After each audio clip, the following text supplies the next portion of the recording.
Good morning viewers, welcome to my channel.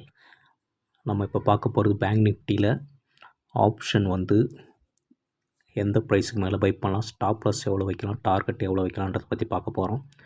Bank Nifty முடிஞ்ச இடம் பார்த்திங்கன்னா 52,342 இடத்து முடிஞ்சிருக்கு.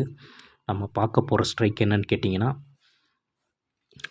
52,500 அப்படின்ற ஸ்ட்ரைக் பார்க்க போகிறோம். இது நான் செபில் பதிவு பெற்ற அனலிஸ்ட்டு கிடையாது. இது எந்தவித ரெக்கமெண்டேஷனும் கிடையாது. ட்ரேட் ஆன் ஒரு ஓன் ரிஸ்க். யாரையும் நாங்கள் பை பண்ண சொல்லலை. இது ஓன் உங்களோட ரிஸ்க் எடுத்து ட்ரேட் பண்ணுங்கள். இது எந்தவித பரிந்துரையும் இல்லை என்பதை தெரிவித்துக் கொள்கிறேன். இப்போ நம்ம பார்க்க போகிறது 52,500 அப்படின்ற காலை 325க்கு மேலே இருந்தால் பை பண்ணுங்கள். First target 360, second target 389, third target 400. வணக்கம், நன்றி. மற்றொரு வீடியோவில் உங்களை சந்திக்கிறேன்.